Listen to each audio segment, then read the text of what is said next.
What's going on, guys? This is Rob, and welcome back to the Marvel Movie Timeline, or our series of videos about the Marvel Cinematic Universe timeline. And what I do, for those of you guys who are new to this, is I basically go through and I give you all the background stuff. I fill in the blanks between what's going on in the movies and how it is that Agents of S.H.I.E.L.D. and Agent Carter and all the movies tie in together, how it creates this great big huge seamless universe that's really self-contained. And it's really cool because Marvel has done a lot of work in making sure the Marvel Cinematic Universe really stays in line with their end goal of whatever that end goal happens to be.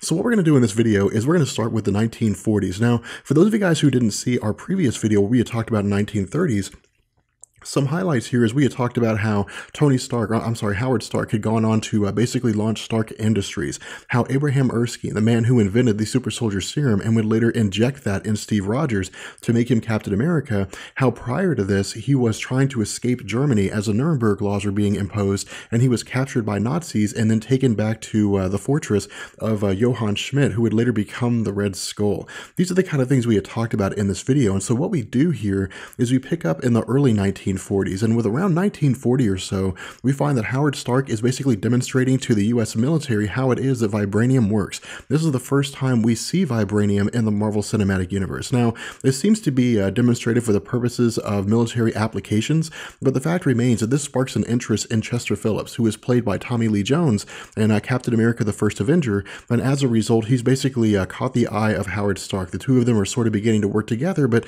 not as far as we will see in, I guess, later on in this video.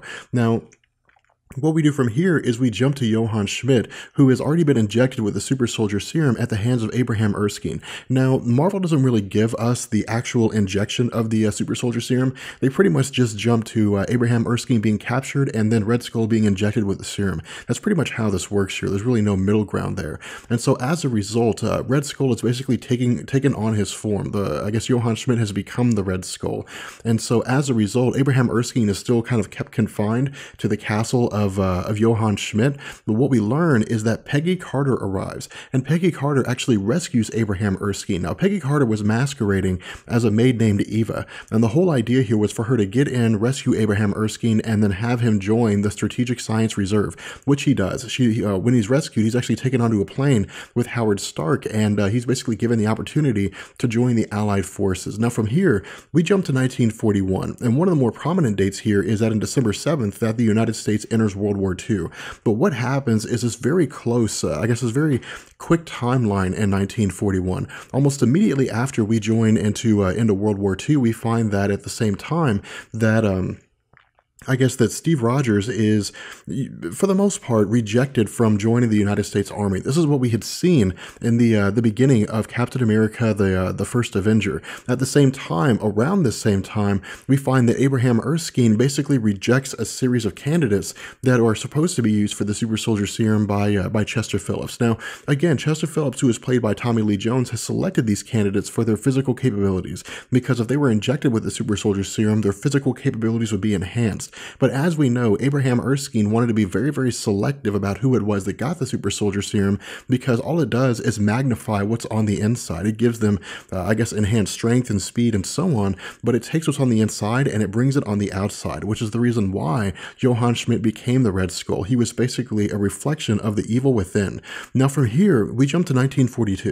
And 1942 is again when we start to pick up with Captain America: The First Avenger. This is when we find Johann Schmidt finding the Tesseract within the confines of a monastery. This is when he actually takes a Tesseract, if you remember, and he refers to it as the jewel of Odin's treasure room. Now, the other thing that happens in 1942, and this touches actually on Agents of S.H.I.E.L.D. and Agent Carter, is that Werner Reinstadt, or as we know him, Daniel Whitehall, finds the Kree corpse that we would later see in Agents of S.H.I.E.L.D. Now, we don't exactly know how it was or what it was that led him to this. All we know is that somewhere along the line, he was tasked with finding different kinds of artifacts, some sort of supernatural artifacts, by most likely Red Skull, as Daniel Whitehall was a member of Hydra, and this ultimately led him to finding the Kree corpse. Now, in 1943, this is when we see Abraham Erskine and Steve Rogers meeting for the very first time. This is when Abraham Erskine basically offers Steve Rogers the chance to demonstrate his worth, to prove that he could really be a valuable soldier on the battlefield. And so this is when we see Steve Rogers starting to train. We see him demonstrating to Abraham Erskine that he's capable of being Captain America. And then, of course, we see him injected with the super soldier serum, stepping into the role of Captain America. But we also see the death of Abraham Erskine. Now, in 1945, or I guess between 1943 and 1945, this is when we see pretty much everything happening in Captain America, the First Avenger. This is when we see the entire movie playing out. Now, in 1945 proper, we of course see that Steve Rogers is presumably dead. He fights the Red Skull, and as a result, Steve Rogers simply vanishes, and a lot of people consider him to be dead. But of course, we know that he was frozen and eventually thawed out when his body was discovered. At the same time, in 1945, this is when Daniel Whitehall finds the Obelisk. Now, we don't know how he found the Obelisk. We have no earthly clue where he located it at, why he got it, or any of that stuff. We simply just know that he's in possession of the Obelisk. And we know this through Agents of S.H.I.E.L.D. because this is when he began experimenting using the Obelisk on a group of Chinese villagers, one of which was the woman that would later on become the wife of, I guess, Mr. Hyde and the mother of Daisy Johnson. Now, what also happens here is that Daniel Whitehall, somewhere along the line, after recovering all these various artifacts, including the Obelisk as well as the Kree corpse, is discovered and captured by the SSR, by the Strategic Science Reserve.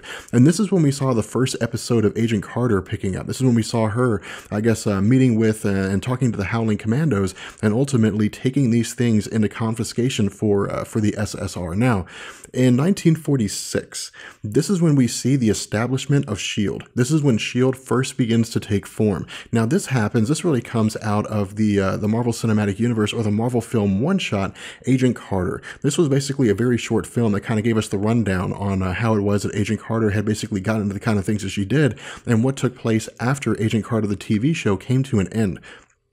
One of the things we find is that, of course, her boss at the time, John Flynn, is very much a misogynist, and he basically continues the trend of giving her paperwork, of basically kind of, confining her to remedial tasks, to remedial jobs. And so what happens is that once Howard Stark has basically been exonerated, as we saw at the end of Agent Carter, once he's basically able to step into the role of helping to build S.H.I.E.L.D., he simply informs John Flynn that Peggy Carter will basically be co-running S.H.I.E.L.D. along with him. And so what this does is bring an end to pretty much all the significant events in the 1940s. And so what we'll do in the 1950s is we'll find things are actually very limited in terms of significant events. And so we'll jump from the 1950s and we'll do the 1960s at the same time, and we'll see a lot of things taking form very, very fast. With that being said, I hope you guys enjoyed this video. If you did, let me know, and I will catch you guys later. Peace. Be sure to follow me on Twitter. There you can keep up with all the updates from Comics Explained and talk to me directly.